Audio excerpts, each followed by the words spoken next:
તો રાજ્યની 25 સૌથી પ્રદૂષિત નદીઓમાં ભાદરી નદી બીજા નંબરે છે।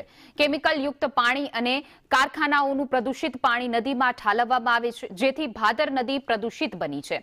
નદીઓના શુદ્ધિકરણ માટે કરોડોનો ખર્ચ કર્યો હોવા છતાં નદીઓમાં પ્રદૂષણમાં સુધારો નથી આવ્યો। નદીઓનું પાણી પશુ પક્ષીઓ માટે જોખમી બન્યું છે। ભાદર નદીનું પાણી કાળું કેમિકલ યુક્ત થઈ ગયું છે, જેથી સ્થાનિકો ભારે રોષે ભરાયા છે।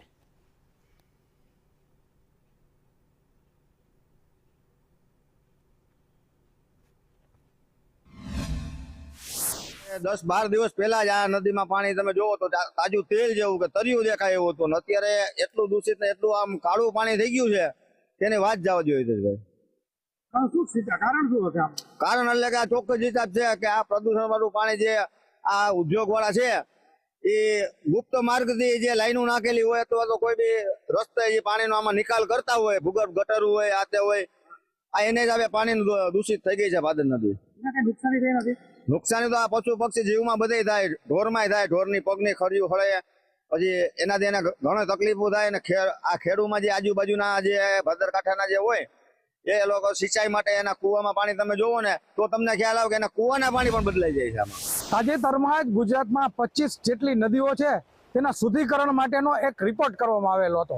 તેમાં જેતપુર શહેરમાંથી પસાર થતી ભાદર નદી તેને પ્રાયોરિટી 1માં એટલે કે અતિ પ્રદૂષિત નદીમાં તે સ્થાન પામી છે। તે જેતપુર માટે શરમજનક સ્થિતિ કહેવાય, વાત કહેવાય। તો અત્યારે આપણે જેતપુર શહેરમાં જે ભાદર નદી પસાર થઈ છે તે 15 દિવસ પહેલા અહીંયા સ્વચ્છ જળ છે તેનાથી ભરેલી હતી, અને અત્યારે જોઈએ તો આ ભાદર નદીની અંદર અત્યારે પ્રદૂષિત કેમિકલ વાળું કાળું પાણી નજરે પડી રહ્યું છે।